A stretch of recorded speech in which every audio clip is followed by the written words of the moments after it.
Beleza, eu queria aproveitar esse momento que eu estava fazendo uma leitura aqui do Dragon Ball Super para mostrar para vocês um pouco da diferença entre o mangá e o comic americano, né? Vamos lá, o mangá ele tem uma narrativa mais detalhada, as coisas acontecem de uma maneira um pouco mais passo a passo, enquanto o comic americano ele é mais rápido. E ser mais rápido não significa que eu acho melhor. Eu, particularmente, eu acho a narrativa, a forma como o mangá conduz sua narrativa, superior aos comics americanos. Por quê? Vamos lá. O comic americano, geralmente, ele consome muita coisa.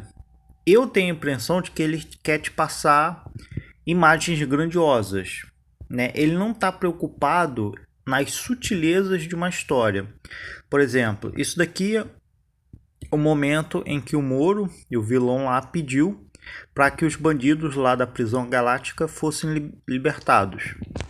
Aí você tem aqui, né? Ah, isso é mau funcionamento, aperte o botão certo. Você tem um personagem aqui que é o prisioneiro, né? Ele tá botando a mão para fora. Aí ele, não há mais barreiras. Ele estava preso numa cela, tinha uma barreira aqui que impedia que eles saíssem. Vocês reparem que nessa cena aqui, o artista ele gastou um quadro só para representar essa mão indo para fora da cela e depois um outro quadro para representar o espanto e o maravilhamento do personagem, né? Maravilhamento, essa palavra existe, nem sei. Mas vamos lá. Se isso daqui fosse um comic americano, pode ter certeza de que toda esta ação aqui seria representada em um único quadro, né? O artista colocaria um ângulo assim na qual ele pudesse desenhar tanto a mão do cara para fora quanto o rosto, né? Provavelmente ele pegaria um ângulo de cima para poder desenhar estas duas coisas em uma única cena ou em um único quadro, né? Eu não sei se existe um termo, a diferença técnica entre cena e quadro. Eu vou passar a utilizar diferença entre cena e quadro, tá? Cena, para mim, vai ser isso daqui. Vai ser o cara botando a mão para fora e espantado, né? As duas coisas não... Enfim, vai ser a ação que aquele momento ali está querendo representar. E o quadro, simplesmente o quadro e a arte que está dentro daquele quadrinho em si. Mas vamos lá, reparem que ele desenha o cara colocando a mão para fora, né? E depois ele desenha um quadro com o cara, né? Assustado com a situação. Provavelmente, o que ele quis passar com essa cena aqui? Por que ele gastou um quadro só com essa cena da mão para fora? Dá a entender, e ele passa isso para o leitor, que esta ação aqui não acontece de maneira rápida. Ou seja, primeiro dá a entender o quê? Que primeiro o cara viu que a barreira sumiu, foi colocando a mão para fora um tanto quanto espantado, né, com um certo medo, assim, sei lá, de acontecer alguma coisa, ou de ele não estar acreditando. Enfim, dá a entender que ele foi um pouco mais devagar. Primeiro ele colocou a mão, né, aonde tinha barreira, para poder comprovar, né, para poder ver, o que aconteceu, por que essa barreira não está aqui, alguma coisa. Ele foi botando a mão para fora para palpear, né, aquele novo acontecimento ali, né. E depois é que vem a parte do espanto. Depois a comprovação de que a barreira não está ali. Cara, eu tenho certeza que se isso fosse um quadrinho americano, né, muito provavelmente o artista faria tudo isso uma coisa só. Vamos prosseguir aqui, né? Aí você tem aqui, né, os caras sendo liberados aqui. Um outro momento aqui, ó. Isso, estamos livres, todo mundo comemorando, hora de sair, não sei o que. Você tem esse maluco sentado aqui. Ó, repare que aqui é um quadro para representar, né? Opa, tem um personagem ali. Ele vai ter alguma importância. Aí você tem um zoom e depois um outro zoom. Você repara que o negócio é gradativo, ó. Isso daqui é muito trabalho. Isso daqui significa mais desenho pro pro cara fazer, né? Pro cara desenhar. Ó, primeiro um quadro, depois outro quadro.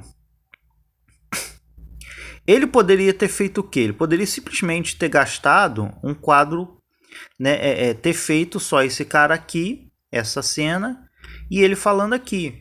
Mas ele quis dar a entender pro leitor que esse maluco, ele tá em uma outra cela diferente daquele carinha que botou a mão para fora. Entendeu? Então ele quer mostrar isso pro leitor, né, de maneira quase que pegando a mão do leitor, fazendo ele se sentir situado, não confuso. É um dos problemas quando eu leio quadrinho americano, comic, né, de herói, alguma coisa. Eu fico um pouco confuso para poder entender aonde eles estão, o que está acontecendo, né? Isso não acontece com mangá, principalmente com o mangá Dragon Ball, porque eles seguem toda uma linha muito mais, né, fácil de entender. Ó, aí tem a cara do cara, aí depois a fala. Ele sai pra fora, vê um carinha e fala com ele. E aí, Sagambo? Aí eles se olham, né? O que dá a entender, né? Que os vilões se olhando assim, tipo nesse... aquela olhada, né? Que teria de repente em cena de filme e tal. Uma coisa... Sabe, tudo isso daqui é pra criar clima. É pra passar uma mensagem pro leitor. Pra alguma coisa pro leitor, sabe? Ele poderia simplesmente ter feito e aí fulano, e ele já olhando pro cara, e aí Beltrano. Mas não. Ele quer fazer as coisas passo a passo. Um outro exemplo aqui, não sei se seria, né, exatamente o melhor exemplo, tanto quanto aqueles outros, né? Mas vamos lá. O bandido, ele pega uma arma, ele vem voando, ele quebra o vidro, né? Ele cai em cima do painel do cara. Isso daqui, provavelmente, em comic americano, provavelmente seria cortado. Adianta, filho. Ah, filha da puta. Ele aqui, em cima do painel, apontando a arma pro carinha. Aí repare que tem esta cena aqui, que não tem balão de fala. Assim, são personagens que não tem tanta importância, né? Vamos botar assim, né? Quem é esse fulano aqui? Você não sabe nem o nome dele. Mas o artista vai e desenha isso daqui sem balão de fala. Por quê? Porque nesse caso aqui, o que mais importa é a imagem. É o impacto da cena crua. É o impacto da imagem por si só, né? Que é o cara tendo uma arma apontada para a cara, né? Para um bandido, né? Grande, forte, não sei o que, né? E a cena é assustadora, apavorante.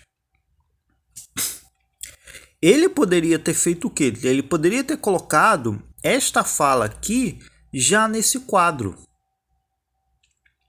né? Isso é uma questão de decisão artística. Ele poderia ter feito isso para ter se poupado o trabalho de ter desenhado esse quadro a mais com balão de fala. Mas o que ele fez aqui? Ele quis representar ou passar para o leitor a maior dramaticidade dessa situação, da arma apontada. Aí você tem um outro quadro aqui que mostra o espanto do carinha, né? Esse quadro aqui provavelmente não precisaria existir. Era só ter sido desenhado já isso daqui, que dá a entender que o cara já está com a mão levantada e em frente a essa situação ele vai fazer isso. Mas o que ele fez? Ele quer representar as coisas passo a passo. Então vai ter a cena nua e crua, depois a fala, o cara levantando a mão e depois o cara, né, olhando para trás e avisando os amigos lá. Repare na riqueza de detalhes.